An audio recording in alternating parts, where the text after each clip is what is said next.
We have to remember that 9/11 was the worst terrorist attack on American soil, but also keep in mind that it was the greatest rescue effort ever.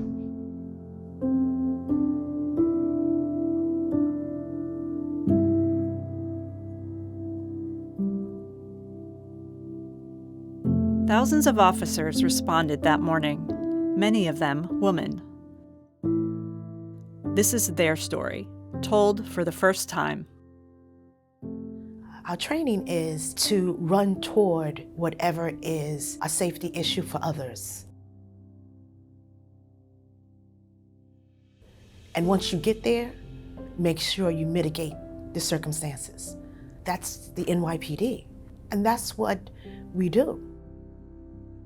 There can be more. 6 Avenue, a plane was crashed into the World Trade Center. 10-4, okay, I got you. That's why we joined the police department, right? We go. If there's a fire, if somebody's shooting somebody, this is what we do. We go in, we go, we help, we do what we're supposed to do. We go and we save people. Halfway through the morning when the first plane hit, one of the platoon commanders came and picked some of us out single-handedly. I was a citywide dispatcher back then. We do special operations. So I was called to man a zone in citywide. Attention, we got a plane crash at the World Trade Center. Attention, be advised, there's an explosion at the World Trade Center. An explosion. It's heavy. It's heavy because the officers really depend on us. You carry that every day with you because if you mess up, there's consequences. Central, do not send any additional personnel to we're inside, we need help. We need life, we need life. Most people go their whole career and they could go 15 years before they see the worst thing that they've ever seen in their career. And we saw ours within the first 2 months. You know, it's like, what could get worse than that? Detective Rossetti has been on the job for 20 years now. As it turns out, for her, as for many first responders, the emotional and physical toll of 9/11 would get worse. The NYPD is a helping organization. And I think that arriving on the scene, it was really tough for so many of us because we were watching people jump, knowing that we could not get to them. To stay and be burnt alive or to jump. How horrendous for those people. Terry Tobin doesn't like to talk about her own story. A lieutenant then, she's a 3-star chief now. She'd rather tell you about the stories of others that day. She's a Medal of Valor recipient for her own actions, which she took despite her own life-threatening injuries. And then when the first tower came and we started running.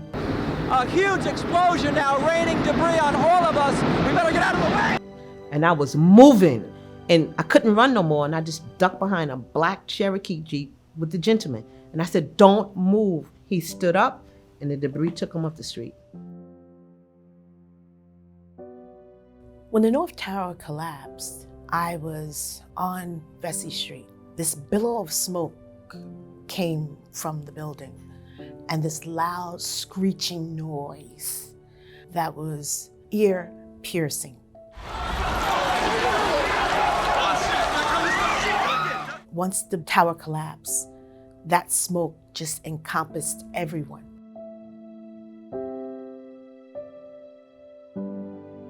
When you're on patrol, you know what you're gonna do, right? You know, you have A, B, and C. What do you do with something so massive? Where do you start looking for people? Where do you walk? 2 buildings that just fell.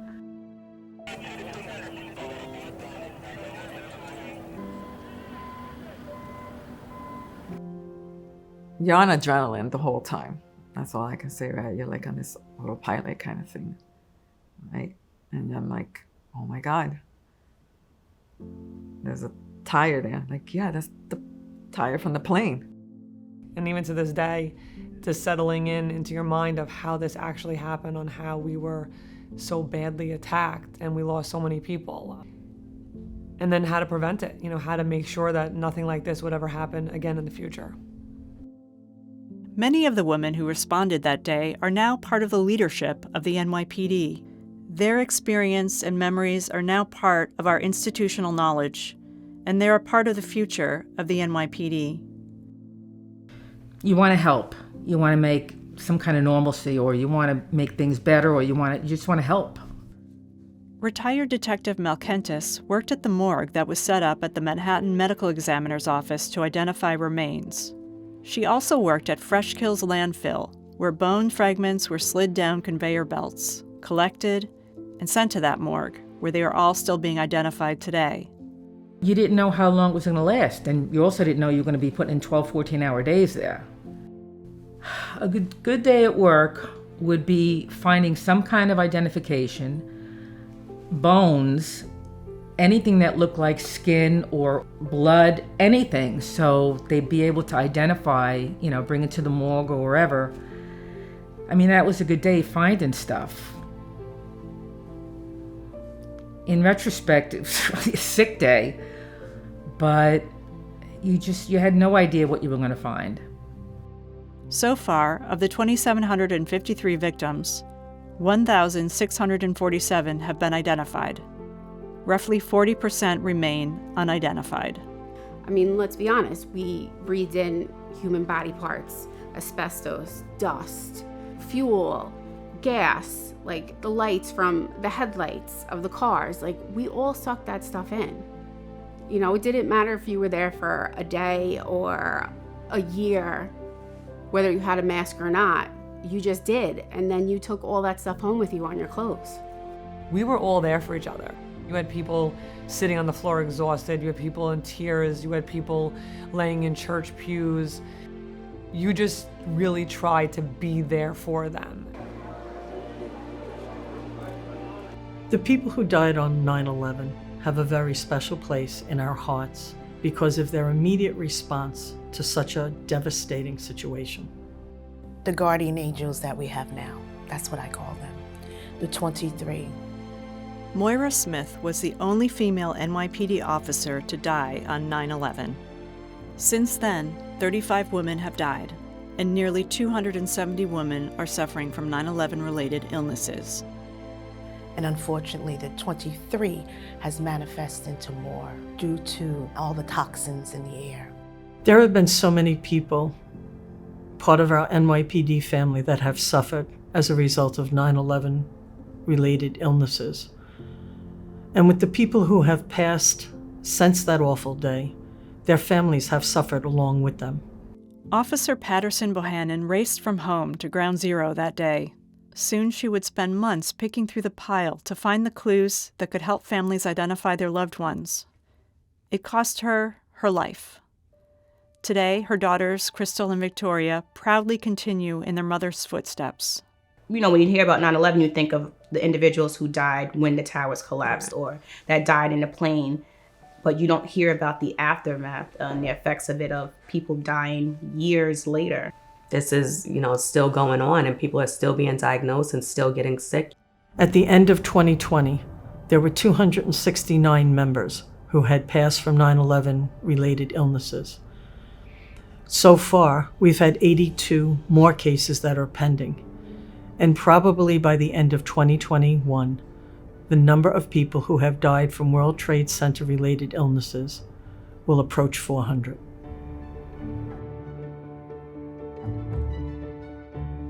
I think there's an onus on the people who responded to the World Trade Center on that day and survived. There were people who turned left and lived, and people who turned right and died, or vice versa. But you walk away from that day saying, I want to leave this earth a place that's a little bit better. Some turned left and lived. Some turned right and died. Since being assigned to the Chief of Counterterrorism, New York, we understand, is the #1 target. And that is something that every day we are reevaluating, we are reassessing, we're getting, intelligence from the United States as well as abroad, and we're really looking in detail to those threats. Am I afraid that something like that would ever happen again? Absolutely, right? It's always in the back of the head that something so big can happen, but it's not gonna keep me away because I wanna be there again for my colleagues. I want to be there for the people, whichever way I could. And even though at the time, like I said, I didn't feel like there was a whole lot I could do, but I was there. Heroes are what other people call us.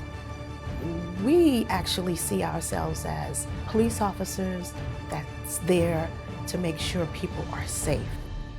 We don't put a name on it. We don't put a title on it. It's just an action that we do. And we're proud. The city is the capital of the world. And to be able to say that I was down at 9/11 and that I have these illnesses and that I'm surviving, I'm proud. I'm proud of what I've done and what I've gone through. I'm happy I'm coming out on the other side. And I'm prepared for whatever else it throws at me, but I would definitely do it again. Regina Wilson is a firefighter with the FDNY, and I recently read a quote that she gave while she was being interviewed regarding 9/11. And she said, "Bravery has no uniform, no race, or no gender." I think that's a great quote, and I think it applies today as much as it did on 9/11.